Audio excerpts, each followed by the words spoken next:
started with the panel discussion. But before that, I must say that all the dominant players of the education industry are putting their best foot forward. So can you give yourselves a huge round of applause, please? Thank you so much. And now to start with the panel discussion, role of technology intervention in education, I would request the moderator, Ms. Aarti Dwivedi, Account Director and Regional Head ANG LinkedIn to join us on the stage.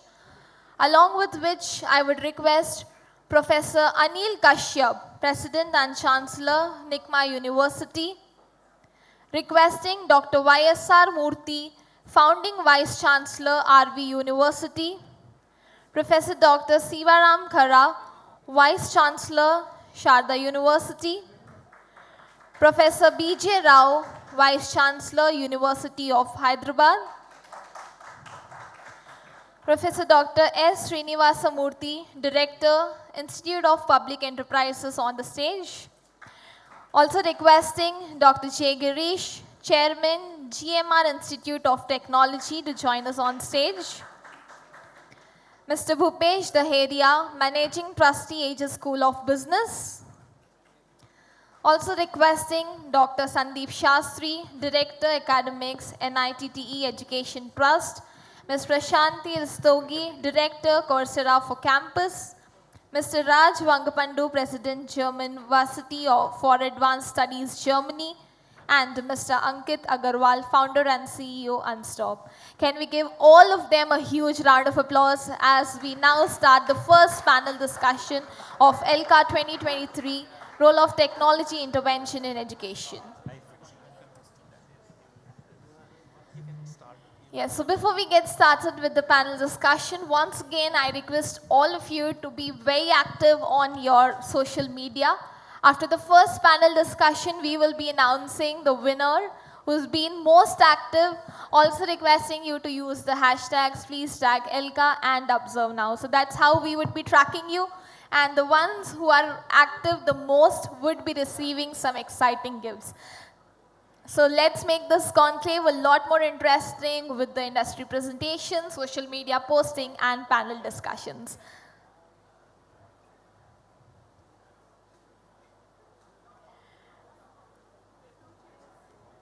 Sorry?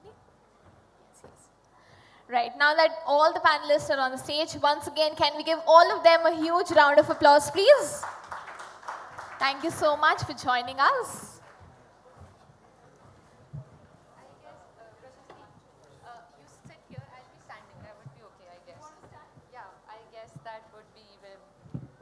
Already we have. Yeah, I can.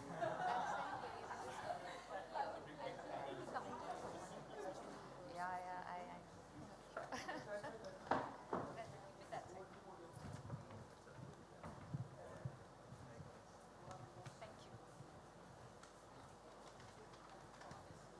Hello. Very good afternoon, guys. Again, I'm here. See, that's why I kept my inaugural speech very short. Great. So, okay, guys, welcome everyone here with a round of applause, please, and we'll start. So, probably I'll start with Sandeep, sir. Sir, I'll throw the first question. I'll come next to you. Great, sir. And I'll hand over the mic to you. So we are talking a lot of online, remote learning and everything around and a lot of discussions around it. Would love to know about your thoughts. Like, how is it possible that we provide equal opportunity to all the students using online and remote learning? Great question.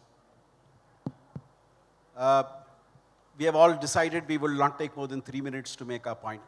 So I'm going to make 3 points. 1 minute for each point.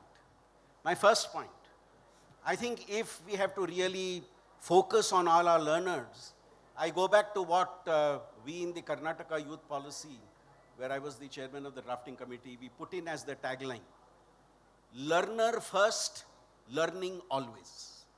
This was the tagline of the policy.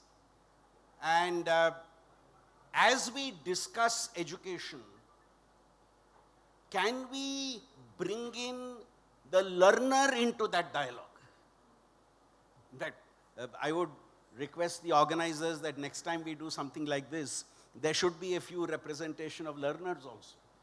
Because we are talking all this for them. We are talking all this about them. In fact, in my institutions, we make it a rule that the lighting of the lamp is done by the students and the faculty. Because all this is for whom? So my first point is the learner there somewhere in the process? Since morning we have been talking about skill. I go back to what Prime Minister Modi said. Are we asking the learner what skill is he or she looking at? What are their aspirations? Because the aspiration is not the same.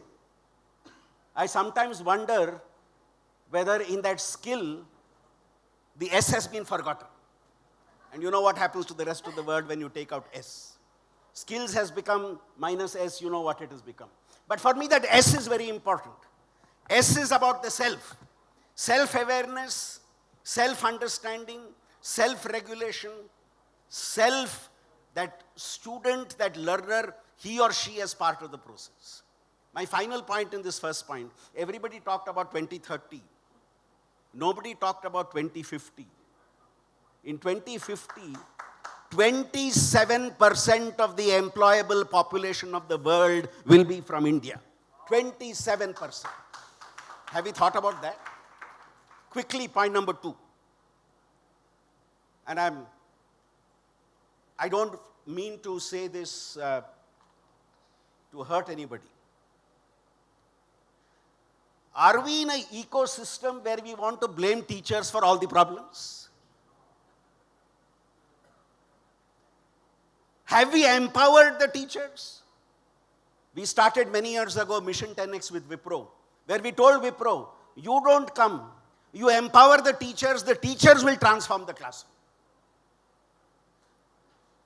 When I was helping South Sudan write their constitution, the Constituent Assembly members all said, this is there, that is there. One young lady asked a question to the chairman of the Constituent Assembly. All this is there, very good, but somebody will listen to me also, what I want in that constitution. So, my question is, we are all making great interventions in education, but who are the ones running education? A month ago, when speaking at a parent-teacher meeting in a college, all parents are complaining. The teachers don't teach well, this doesn't happen, that doesn't happen. I said, okay. I asked just one question. How many of you would want your children to become teachers? Believe me, not even one hand went up. So where are we going to get these good teachers from, sir? Have we, as a community, invested on that, rather than a top-down approach? And my final point is a small story. 1 minute. Buddha was going around the country preaching. And wherever he went, he had solutions to problems. But young boy, one fellow said, Buddha cannot have the answer to all problems. So he said, Buddhaji, I want to challenge you. You have to give me the correct answer. Buddha said, go ahead. He said, simple question. I have a bird in the palm of my hand. Is it dead or alive?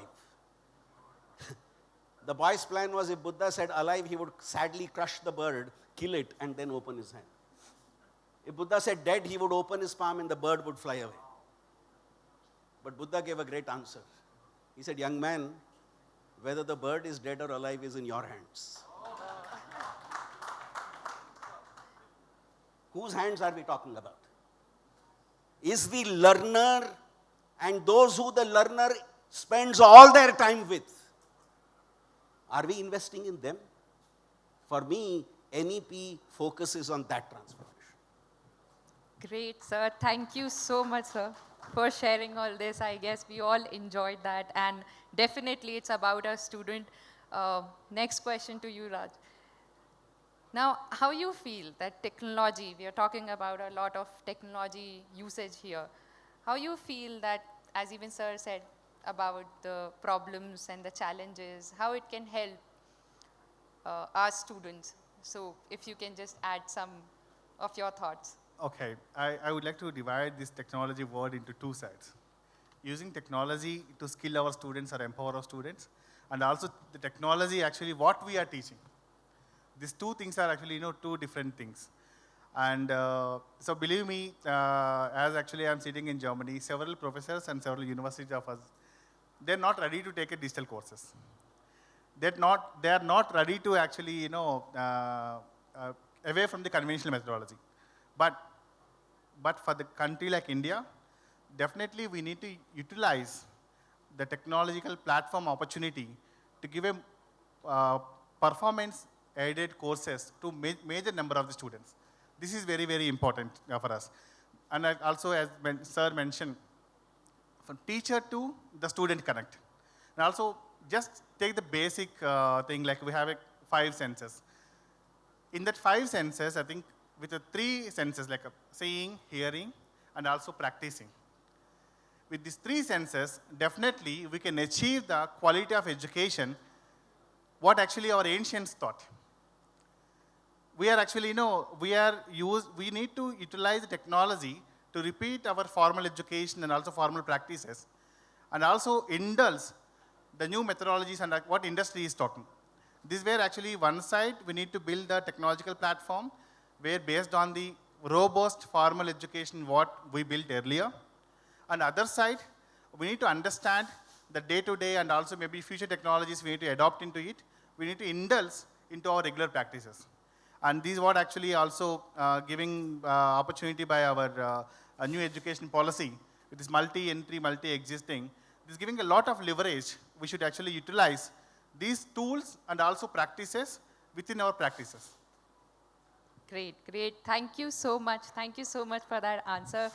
And I guess also a lot of discussion since morning was about when Naveen Mittal sir said about the 3 aspects of learning which he is really looking forward to: access, technology, and inclusive. So my next question to you on this. So anything you want to add when it comes to inclusiveness coming to education for a student? Can you share some thoughts on that? Yeah, thank you. If you consider some states like Andhra Pradesh and Telangana, we have a residential school systems. They have exclusive schools for social, SC, ST, minorities, and backward caste commissions. So government is also planning education from KG to PG. So inclusive education basically aims at providing education to everybody. But they can't afford to study in convents. But these residential schools and colleges, and there are children who have cracked IAS and they are in good companies. So system of education should take care of this component of the society, having separate channels like this. Otherwise, inclusive education is very difficult to implement in practice. I am happy to say that Government of Telangana, in fact, I was a product of residential college, Nagarjuna Sagar. So the system of education, now they are able to provide the best possible education to the children. And when it comes to the higher education, we have universities. And there also, we have Professor B.J. Rao Garu, Vice Chancellor of University of Hyderabad. All central universities, they provide scholarship to everyone who joined the university. So there should be a mechanism of funding these places. Now we also have a scheme called as fee reimbursement, tuition fee reimbursement. So the institutions which are offering PGDM courses or MBA courses, they are allowed to take 5% of the intake.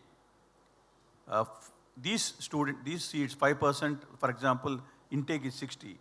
3 seats are meant for that. You can take with people from low income, say 8 lakhs per annum as the income. So taking merit in that category, government has provided this extra seats over and above. This is the AICT has permitted all institutions. So inclusive education is all about that. See, when the tuition fee is waived off, it is affordable for them. Right, sir. Thank you. Thank you so much, sir. And I'll just pass on, sir, please if you pass on the mic to sir. And sir, my next question to you is, to understand, and if you can share from your experience, a lot of change is happening in the technology we are talking about, particularly with aspect to the teachers. I want to really touch base that point because sir even said that it's very important to have a FDP program. So would love to know your thoughts on that. Say, technology is a tool, okay? Technology may be software or hardware, basically.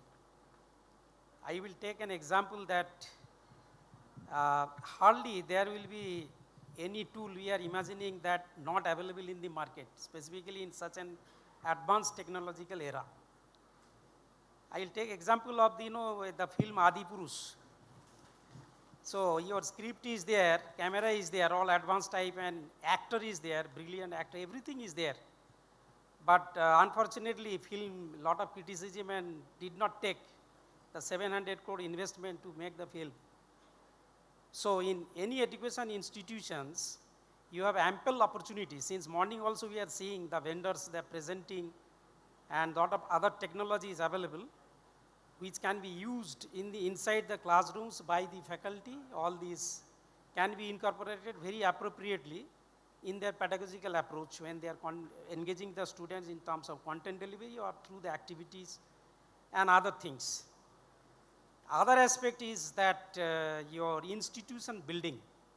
Institution, when you are, it's a big operations as an entity. So I will highlight, instead of going in the pedagogical aspects where content delivery, faculty, how it is to be engaged. So a lot of FDPs are done on that, the rightfully how the tools to be used. And also we have discussed little on that table that people are using PPT thinking that that is a very impactful pedagogical tool because they are using computer and then software PPT. Basically, unless you use it in a very context specific and appropriate manner, it is actually passive learning. But it can be active also provided we use few slides. So blended will be there. I am not going in that. Here 3 points I want to make is that to run the university, we need to develop one system to ensure the very smooth, transparent and fast operation. So that can I have a software along with the hardware facilities that whatever the operations and process currently going on involving the faculty, students, their projects, dissertations, FDPs, conference, and many more things, placements, I have the instantaneous progress and the achievement of the institute at instant. I think that type of system we are building up in Sharda University in the form of e-zone because we have our own Sharda Tech, a huge company, our own company, they are facilitating to automate that.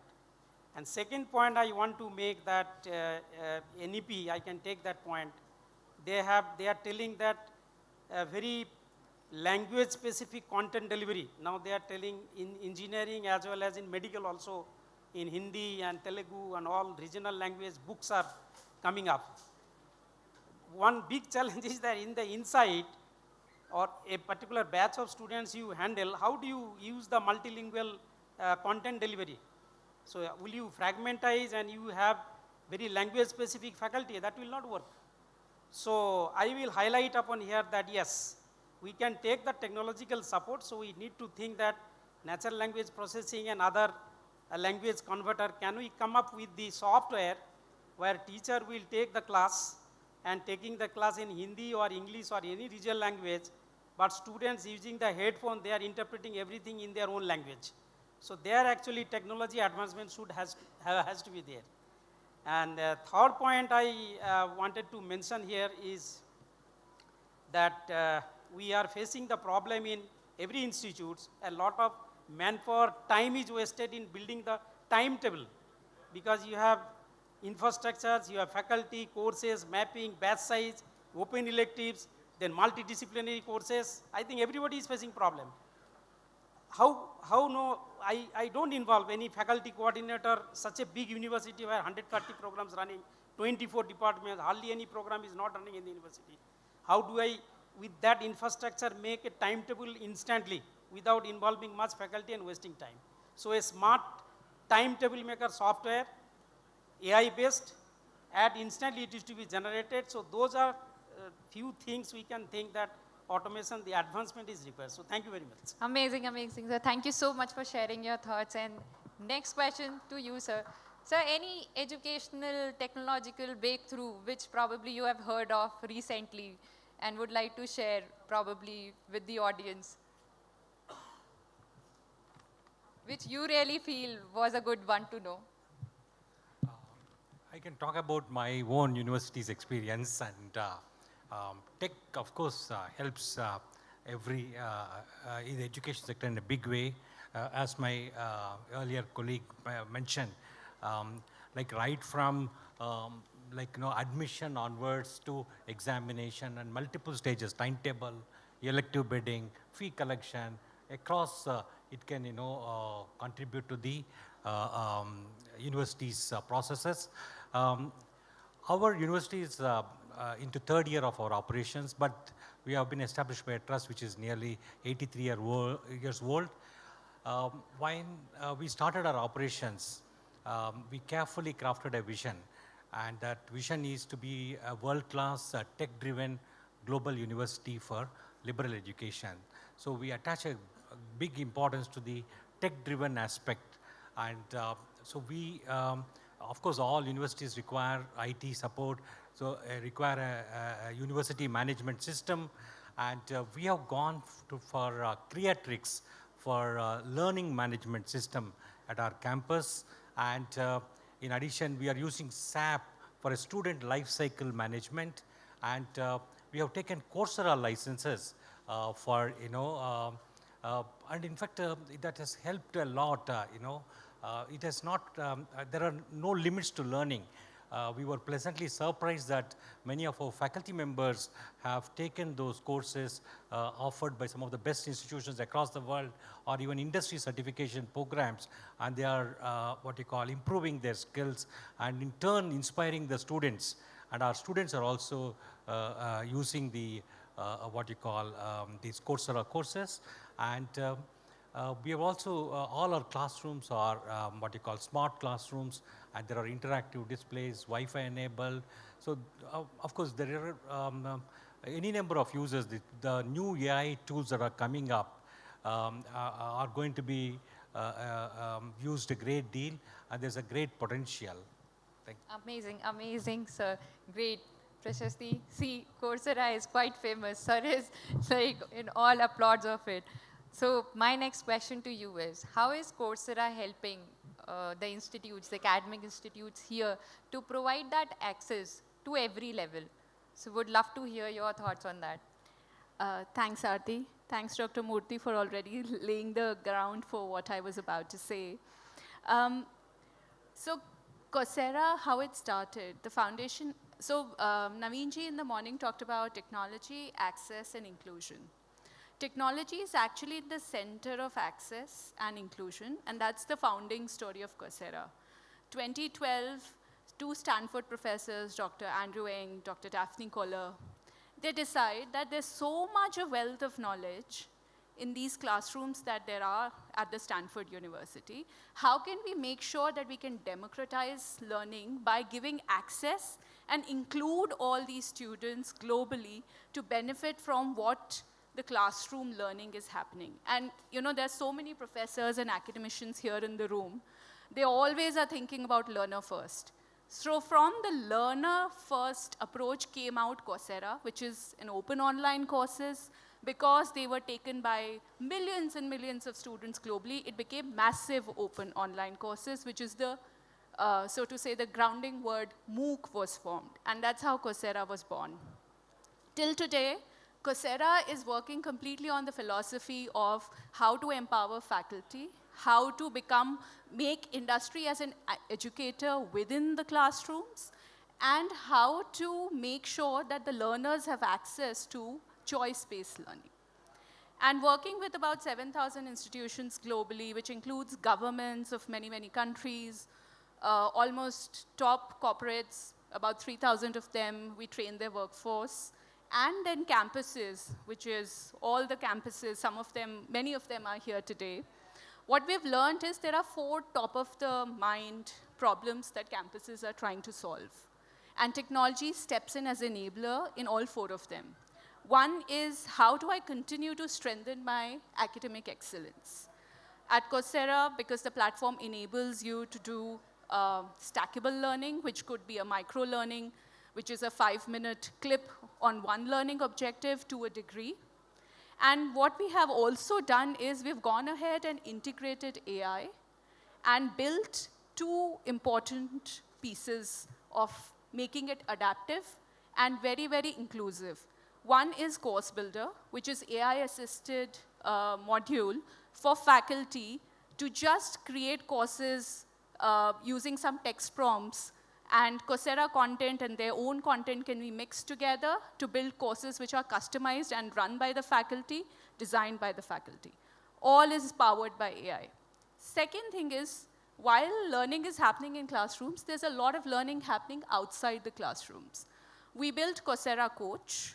Coursera Coach is a 24/7 AI-powered assistant grounded in expert Coursera content. There's a lot of misinformation that happens using AI algorithms. We have ensured that the language model is restricted to Coursera, and students can gain information about what they are learning, but also what is the career outcome of what they are learning. So that is one piece. Second is about driving employability.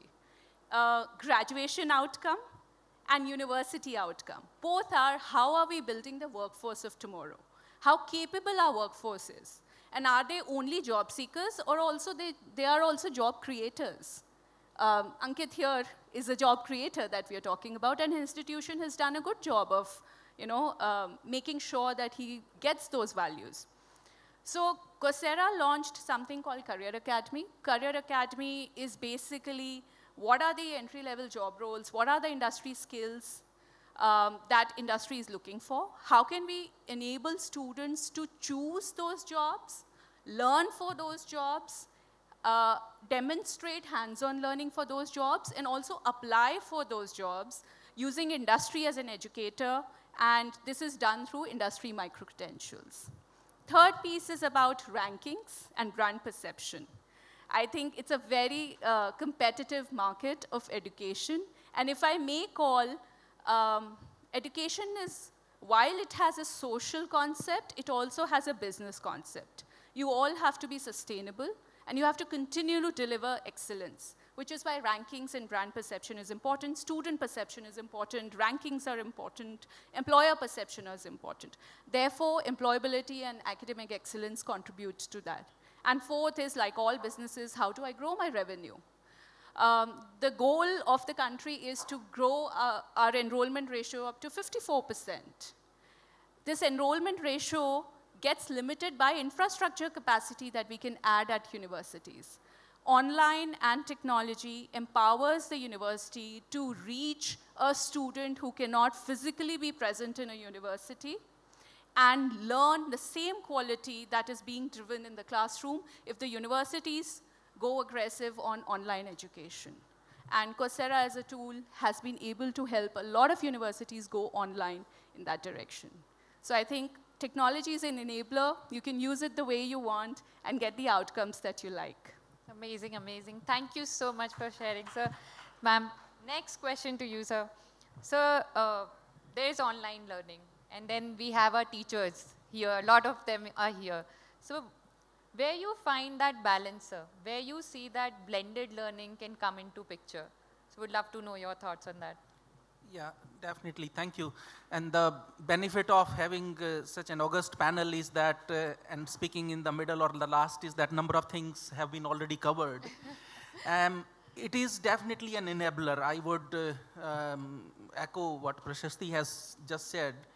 And the blended version is part of that enablement, because number of things which can be taught in the classroom, they are limited to the space, to the number of people one can accommodate. At the same time, the enrollment and all those constraints are there.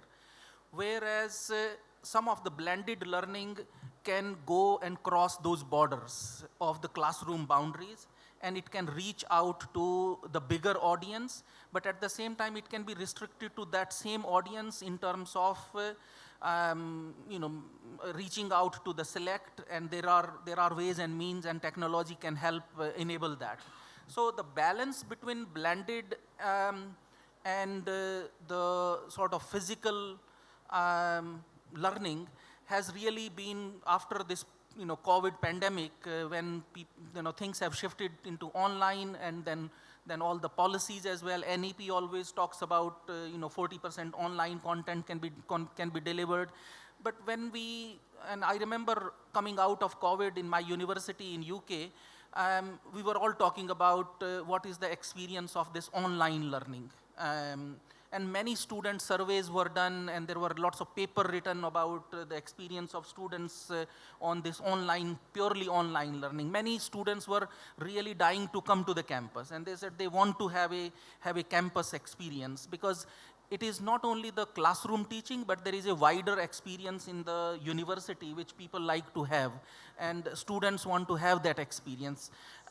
They were looking for that experience. So there is a delicate balance that how much we can teach on campus and how much we put it on through online medium. So there is very delicate balance, and it depends on the kind of subject area you deal with.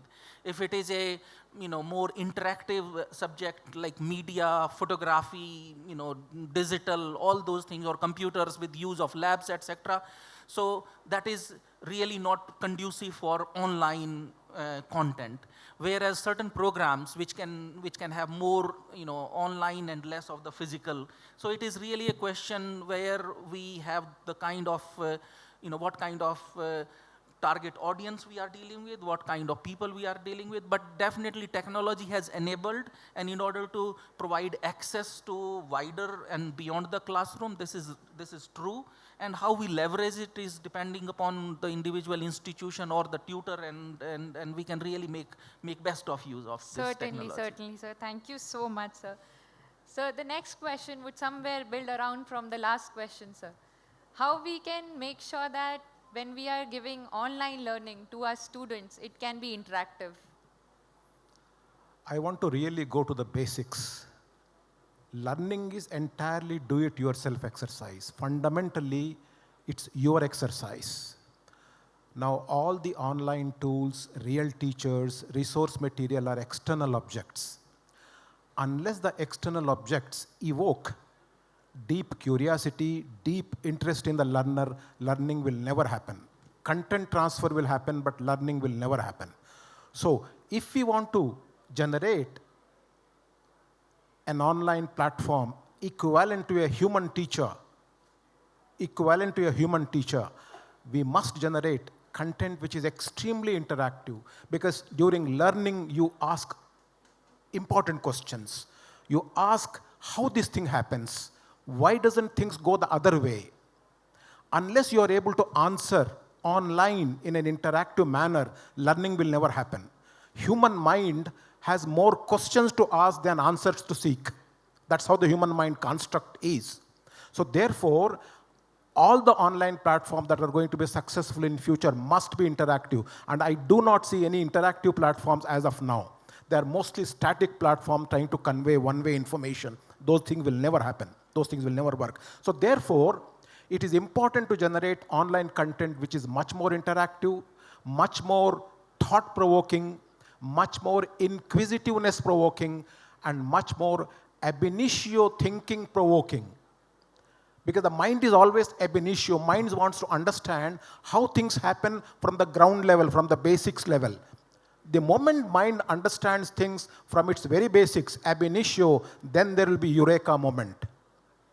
Unless you create your eureka moment, even in the slowest learner, you're not doing the job. We need to generate platforms which are good for even slower learners. Slower learners are slower because they're asking more questions.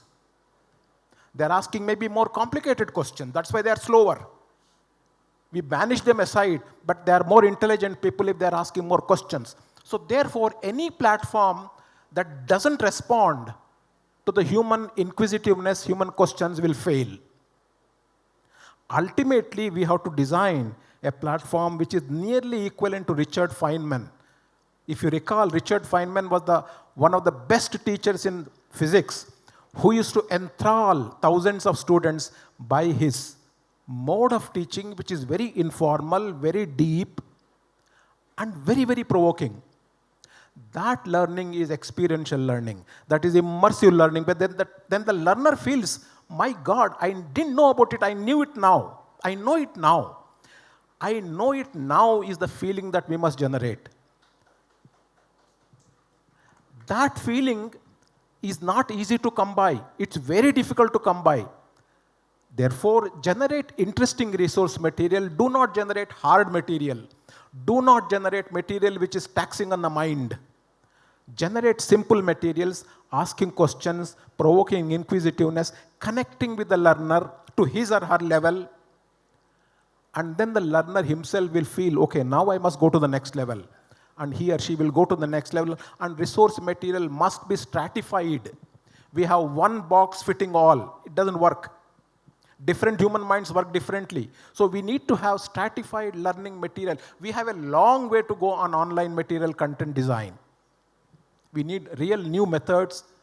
We really have to invent very creative methods of teaching online or giving content online. So I think we are at a very, very beginning stage in terms of utilizing technology in a real manner to reach out to the nooks and corners of the learners. If we do it well, I think in 5 to 10 years' time, I think we will nearly replace the human teacher. Nearly, not completely. We still need the human teacher for difficult concepts to be explained, because there are going to be a lot of difficult concepts to be explained in future. All low-lying fruits are gone. Only difficult concepts are available now. Thank you. Thank you so much, sir. This was really interesting. Sir, now building on to that. Yeah. I want to ask, this is about the learners, and sir has raised the bar for the faculties. Right. So when it comes to faculty development program, what do you accept the technology can bring in? It is very difficult for me to speak. I don't have much choice, but I will touch different aspects which are not covered. One is academia versus industry. Let us look at 15 years back or 10 years back. Academia used to be ahead of industry, the research and all. If you look at 2022 statistics, there were 34 machine learning algorithms, very useful algorithms. Out of 34, 32 from the industry, only 2 from academia, including Stanford, are all top 100 QS ranking universities together. This is a great opportunity for our teachers to do real research, because the research for a general community, the societal needs, along with the youngsters, young student minds, is a great opportunity to address the societal needs. This is one aspect where the academia can compete with the industry. The second aspect is with regard to the huge amount of material available, or Coursera or LinkedIn or Udemy or different platforms, the teacher has the opportunity to customize the content to the student need. But that opportunity also gone with the advent of ChatGPT, because ChatGPT is customizing everything to you, to the students. The students stopped going to the library, even teachers also for that matter.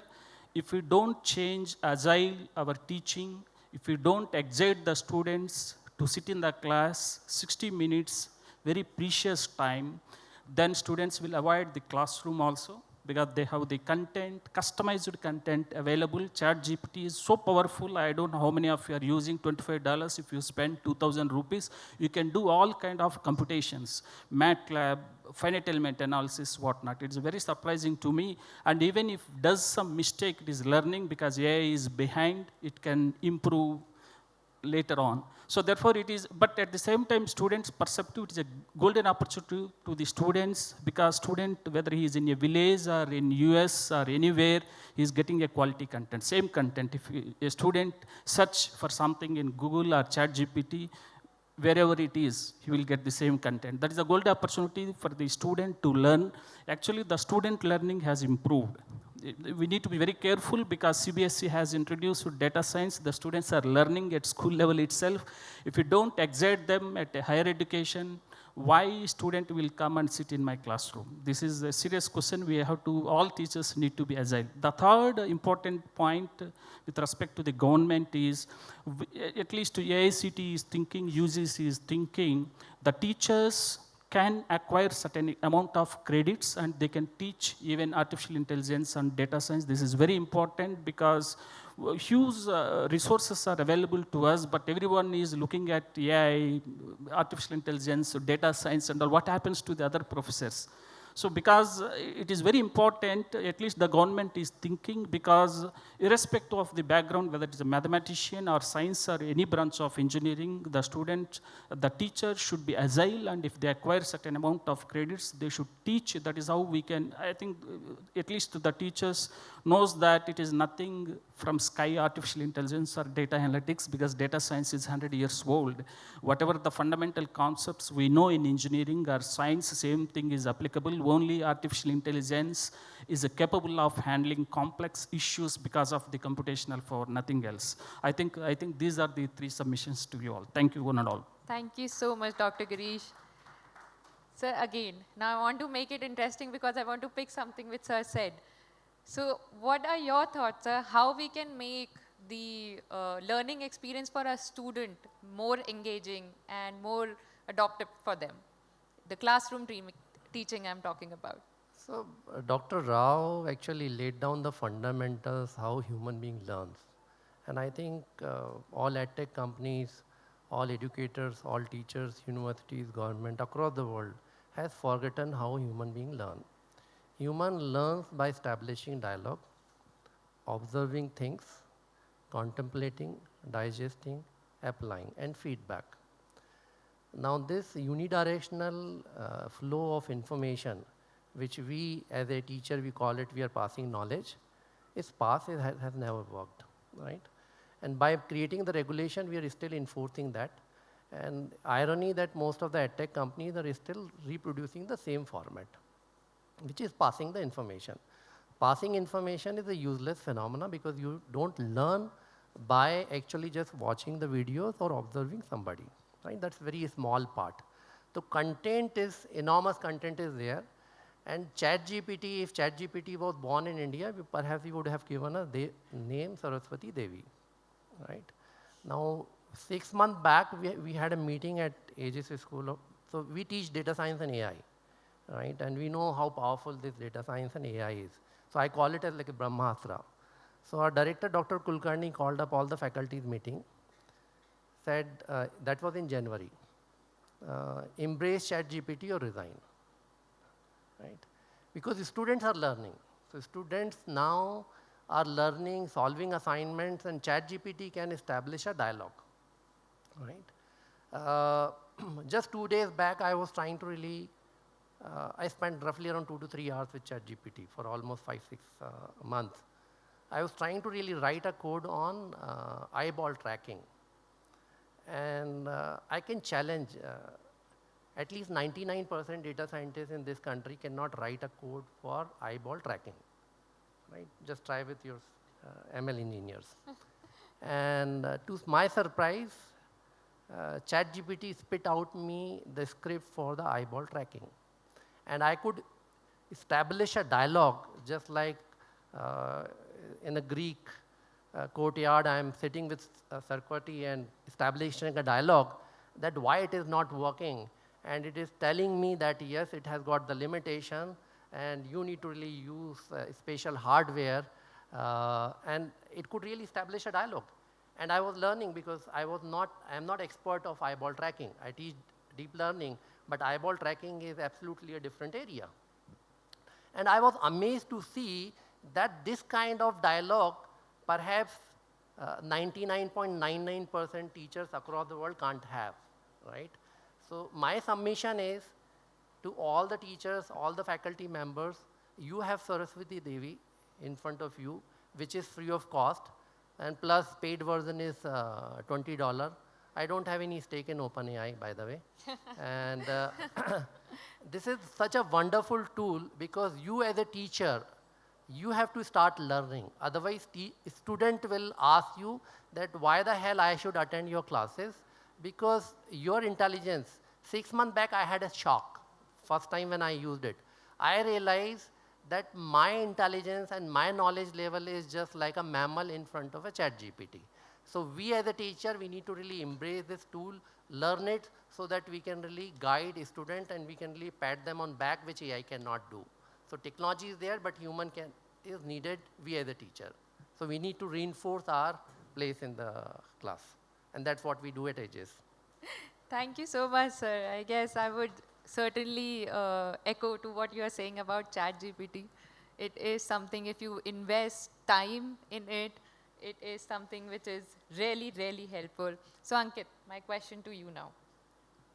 What are your thoughts on ChatGPT plus education? Would love to know from you now. So basically, when I was in my engineering, in my third year, I created a maze navigation robot. It took me close to about 6 weeks to get that done. If anybody was to do it today, probably would take them 6 days. And that's the differentiation, right? And I learned it myself because I wanted to do it, but possibly not everybody is looking at doing it themselves. But ChatGPT is just an enabler. And I also believe, as Professor Rao was saying, the online education can come near to human intelligence or human, I think, teaching. I would say I am of the firm believer that whatever we do, it can go to 90%. It can never. You're saying that in future it might be 100%. I'm saying it will never replace that human component. At least that 10% will be needed. Coming to the second question, I think I'll touch upon 3 aspects, right? Let's look at 3 broader stakeholders of the Indian education system, right? Teachers, students, and possibly employers, practitioners, right? Teachers, I think everybody has spoken about how technology and platforms like Coursera enable teachers as well as students, right? I want to go a bit broader and talk about, can teachers learn from other teachers? I think that is where my biggest problem lies. So I have been with Teach for India, Teach for All, Teach for America. I've seen how the teaching happens across the world.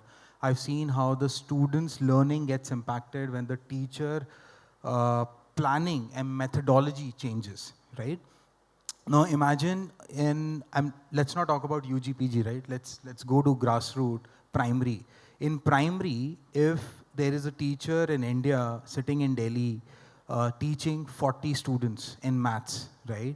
Consistently, if the students are performing well in maths, there is something good that that teacher is doing, correct?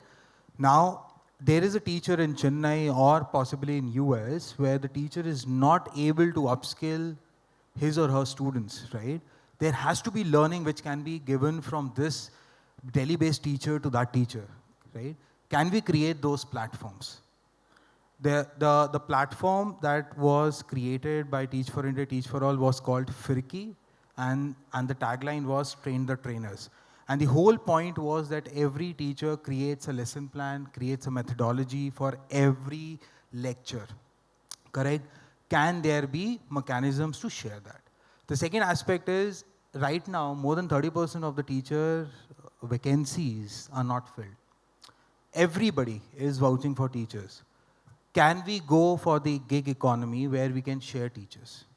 I have not seen too many universities being open to share teachers, right? Why a teacher has to be from one particular college? Why can't that teacher be teaching in 6 different or 10 different universities? On the other hand, the researchers, all of you, if you want to increase your ranking, you have to go high on researchers. You rely on your teachers to do those researches. Why can't be other teachers or other practitioners be your consultants? You pay them and you basically take into account the research that they have done. What is stopping you from doing that?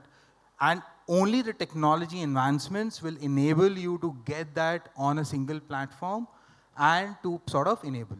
The second stakeholder is students. We talked about student engagements, student learning. So I won't go into the curriculum, right?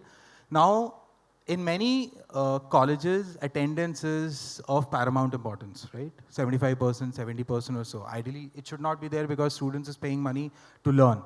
Now imagine through technology, if you can create some gamification in your classroom itself, where on a consistent basis, every day there are quizzes, there are treasure hunts, and that happens on our platform. So Rao sir, this is two-way communication where the professor is engaging with students, and at the same point in time, they are also getting a feedback as to how was today's session this last hour.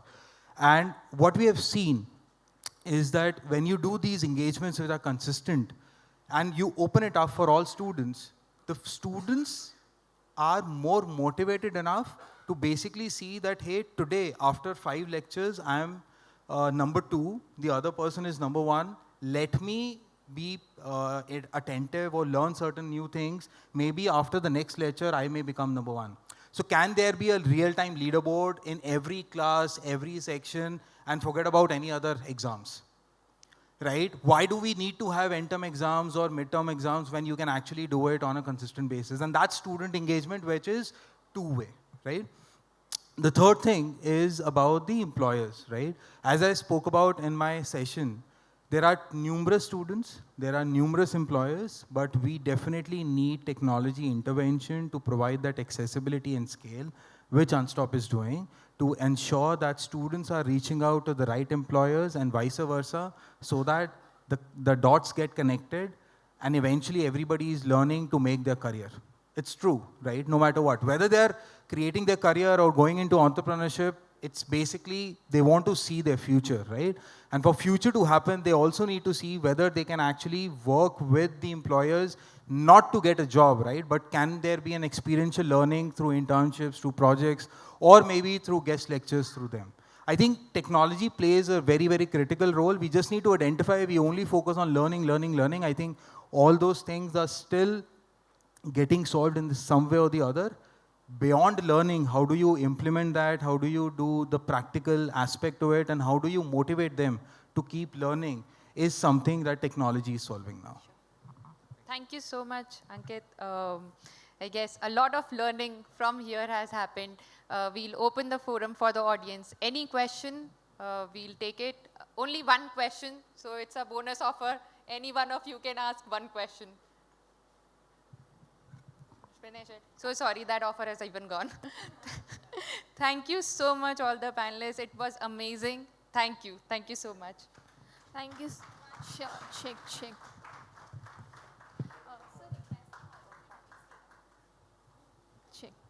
Thank you so much, everyone. That was indeed a wonderful session. Requesting Ms. Tanya to please join us on stage for the felicitation of our mentors. So can we give all of them a big round of applause, please? Yeah, I think the moderator should do it. So yeah, that would be much better. Thank you so much, ma'am, for all your efforts, for taking up the session really well.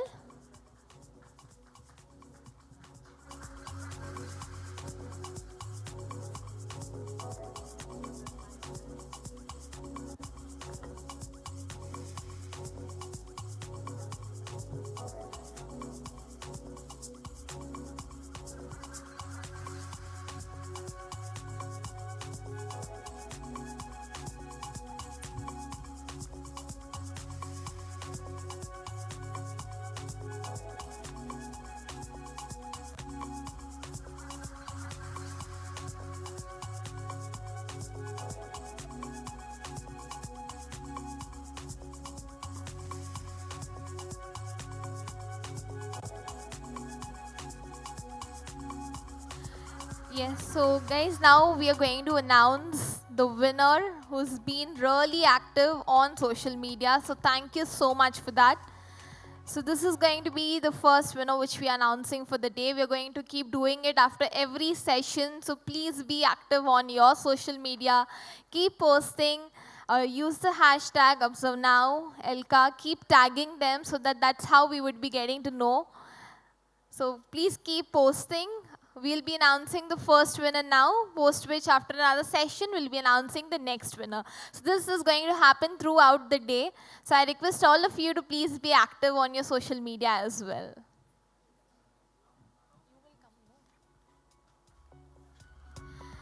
Yes, so we are now announcing the winner for the one who's been really active for the first session.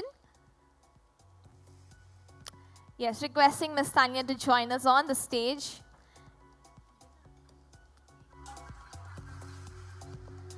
All right. Also requesting the moderator, Ms. Aarti, to please stay back. Right. So guys, can we give all of them a big round of applause before we wind up the first panel discussion? Indeed, that was wonderful.